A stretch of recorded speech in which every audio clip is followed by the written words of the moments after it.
Greetings YouTube, Fuzzfinger here, bringing you more from our Final Fantasy IV adventure today. And in this episode we're going to continue exploring the Tower of Babel.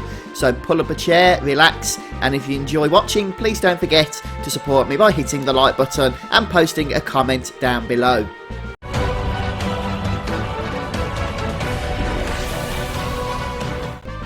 From the save area we're going to continue exploring our B10 floor, which we finished off previously, and to do so we're just going to start by heading up the north and then over to the east, making sure, as always, of course no surprise, that we explore the map as we go here. And we can see that we do get a bit of a junction, if you like, if that's what you want to call it, and we're going to start by heading down the southern path here, which leads to another exit. Man, those flamehounds are always causing such an annoying amount of trouble for us. Anyway, I've resurrected all my characters that died, and if we enter this first room here we can see a chest, just, you know, kind of sitting there by itself. Oh yeah, it's guarded as always in this dungeon. So first things first, delete that auto battle, and we know the routine now. We need to start focusing with Yang, and after 3 focuses we should be able to take him out. And if Yang misses, that's annoying, but not the end of the world. We can just focus again 3 times and try again. So just in case you missed the last episode, the reason why we attack them in this way is that if you attack them and they don't die, then they summon an enemy that you also have to take out with them. So it just makes things easier. Just use Yang when he's fully powered up. We're going to go ahead and equip that new ice armor we just looted onto Cecil here. There it is.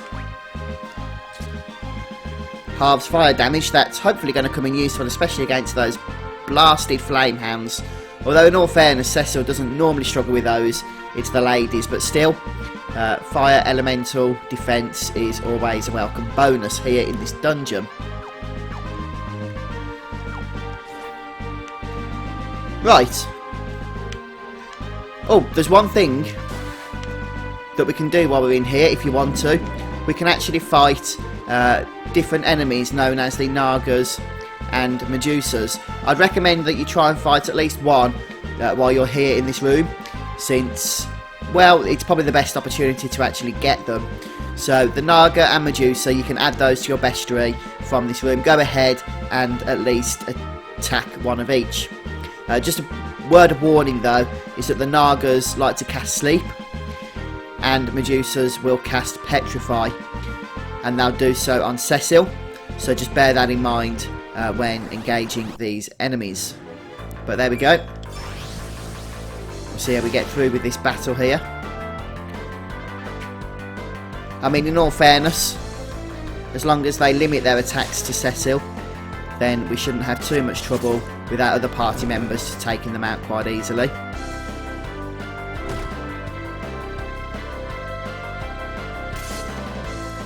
Since Cecil does have that draw attacks augment ability, his counters go off a heck of a lot more, which is nice to see.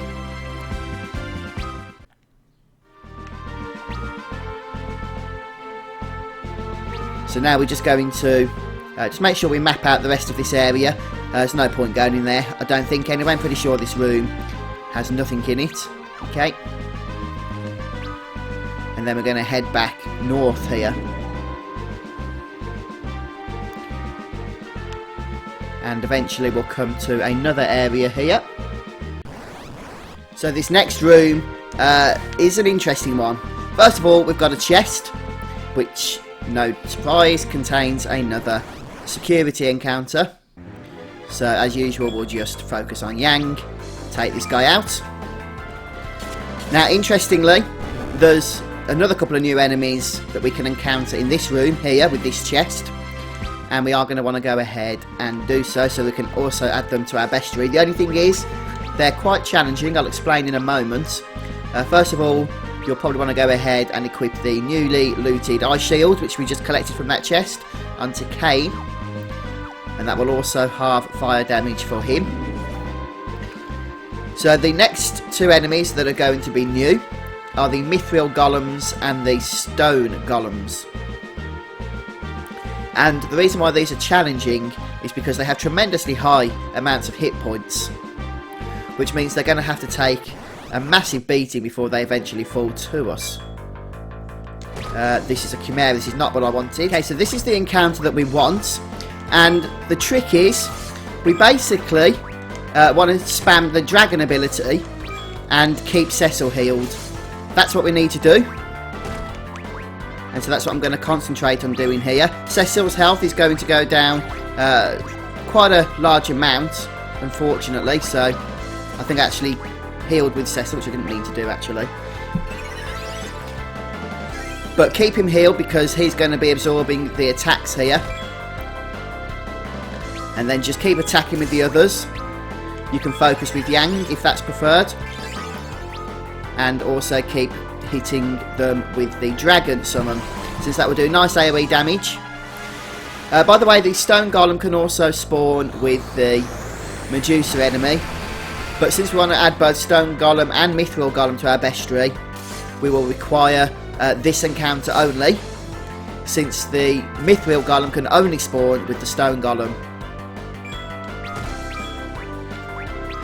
which is basically the way this works. We'll get another dragon coming here in just a moment. And another focus on Yang. And then he can lay on the ponage, as they say. Looks like we're going to be doing this encounter no problem.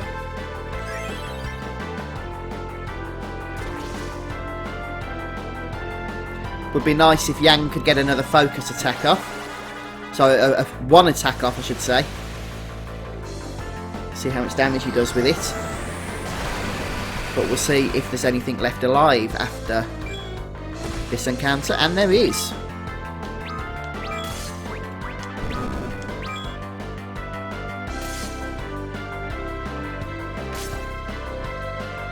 And here comes Yang to save the day. Lovely. So they will be added to our bestiary.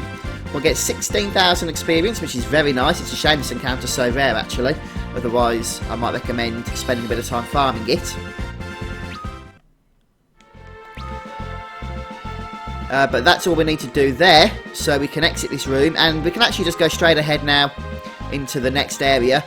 But I do recommend, since we've done a little bit of farming enemies, that we just head back to the save point and use a tent if need be. I certainly do need to do so, since MP is running low. But above all, make sure you save. So back up in the northern area here, and that's the map done. We get 5 high potions for our efforts here, and then we can make our way to B9, and we'll be running into those steel golems again, along with scourges this time, although it was still important we did that previous encounter in the treasure room with the chest because of the mithril golems that also spawn. So we're just going to start by making our way around here. And just a quick heads up is that the eggs in this region can now actually spawn green dragons, which are particularly difficult, and because they're from the eggs they won't actually add to your bestiary. So just run away from those. Actually I do need to just head north here. There is an item we can pick up. And it's an Arctic wind, but it also explores the map of course, so important to do that. Eventually here, while mapping out, we should be able to head north, although there's nothing we can do because there's a locked door ahead of us. But obviously we do need to just map out the area, so I'm not even going to attempt to go through that. We can't get through it, and then we're just going to follow the path around as usual. It's pretty awesome. I must have gained, well, I'm not exactly sure how many, but a lot of levels in this place since we first come here. It's a large dungeon this, isn't it?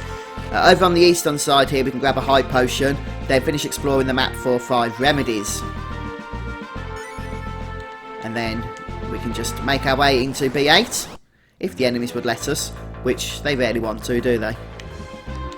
So in this next floor, which is B8, there'll be a couple of new enemy encounters, the Bloodbat and the Ironbats.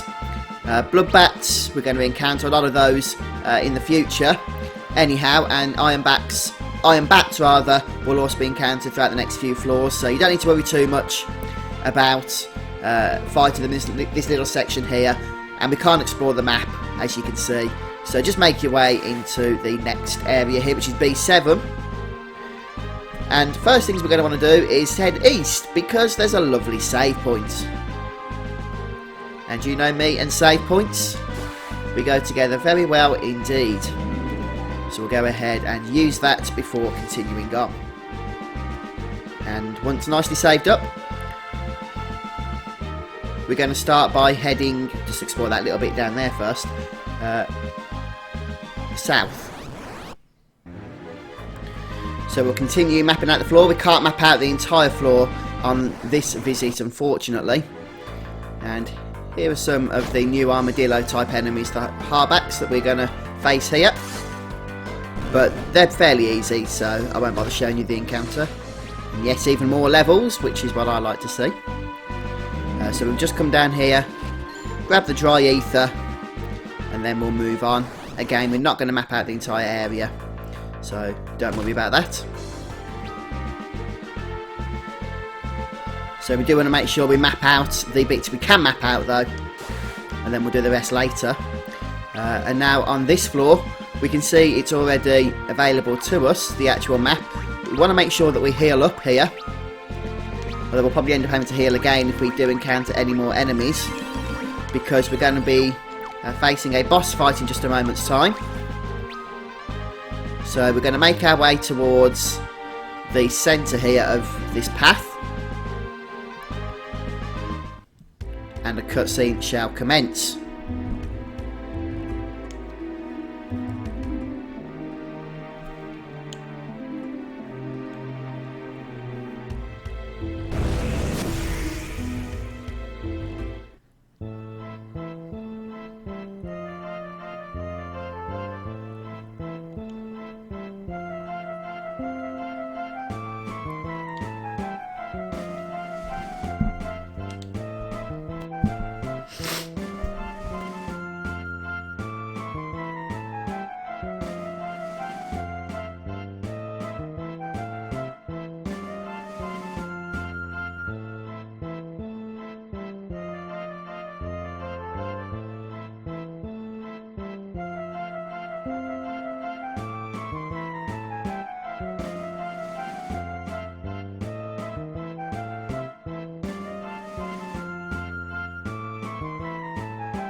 So this is an interesting battle with multiple phases. The first phase is fortunately quite simple. We want to attack the big guy, Barnabas. So we're going to basically do so with our characters. Just choose the attack option. Rosa, however, should start preparing with dual cast. So dual cast Protect and Shell on the party here. And then Yang can just do standard attacks as well.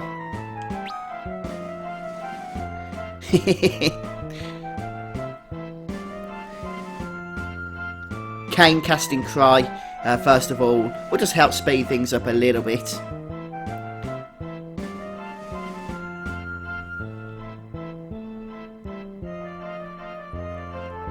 And it's more of a cutscene introduction, this first phase. Although it does allow us just to prepare a little bit for the challenge that's going to lie ahead.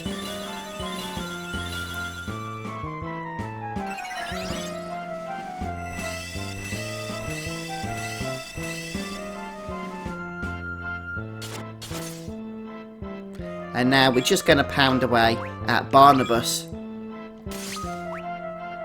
We're going to completely ignore the doctor there.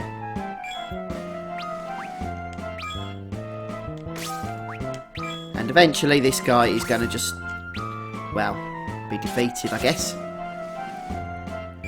But that won't be the end. Try and keep Cecil nicely healed up. Although he is, I warn you, probably going to die during this encounter. But we'll get him healed up anyhow. And now Lugae is going to be commenting on the fact that Barnabas has been defeated. The battle freezes for the time being while we get through the cutscene here.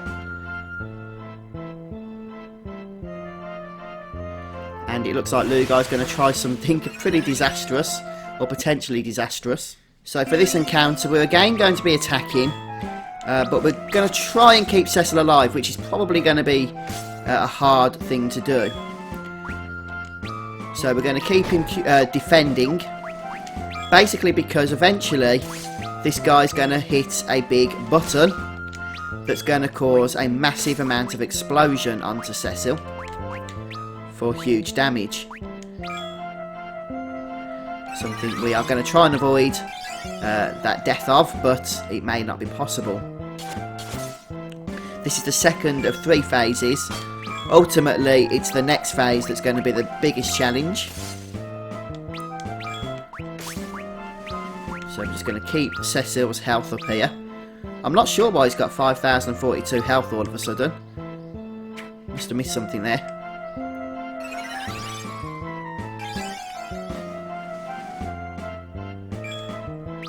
So he's finding the button now.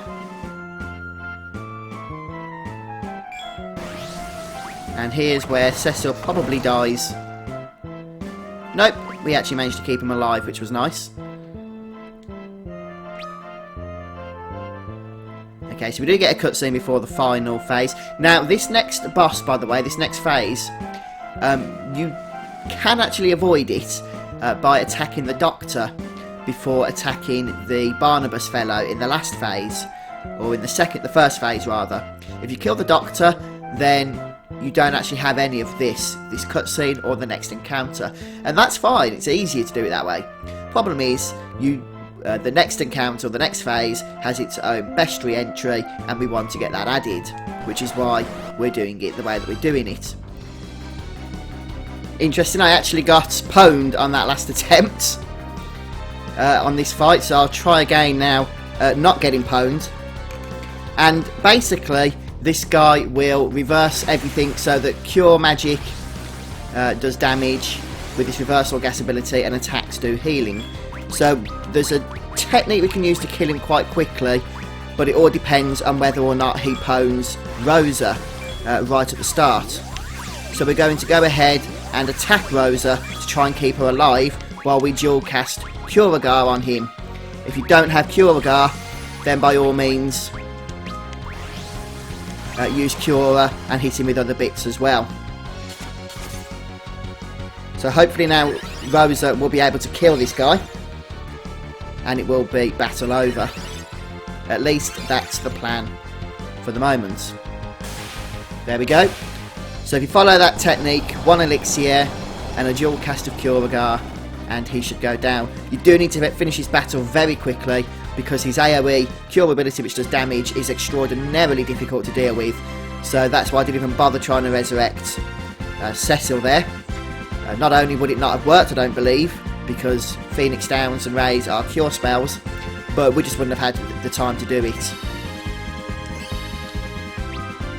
Which is unfortunate, but that's the way it goes. Oh, we've learned Blizzardgar now on Iridia. And everybody else, apart from poor Cecil, who's dead in the ground, has levelled up nicely, and we get an achievement as well. And then we get another cutscene.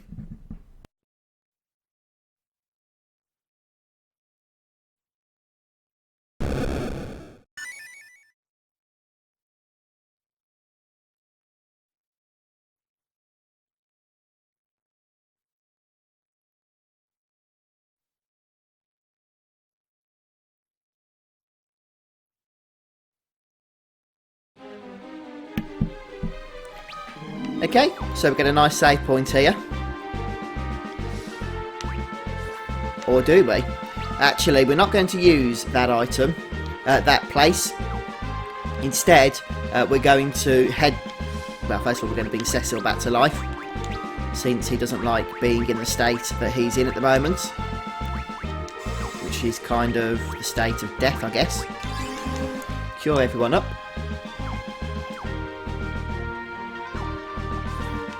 We're actually going to make our way back to the previous area to save. Remember just to escape from the egg battles that you may encounter. And here we can save up and use a tent if need be, although you hopefully won't have to. And then we're going to be heading to the locked door that we passed earlier on. Do you remember when we explored that little region? But we're going to have to pretty much set our characters up and change a few things around before we do that. So I'm actually going to finish today's episode here today, folks. I hope you enjoyed it. Don't forget to hit the like button if you have. And if you haven't already, please do make sure you are subscribed to my YouTube channel. And then hopefully you should be notified of future episodes. Just make sure when you do subscribe that you hit the little bell notification that's to the next of the subscribe button. It's a relatively new feature that YouTube have very kindly added so that we don't get spammed from our subscriptions. But there we go, folks, that's it for today. Come back and join me again soon for more Final Fantasy IV. I'm checking out for now. Ta-ta, folks.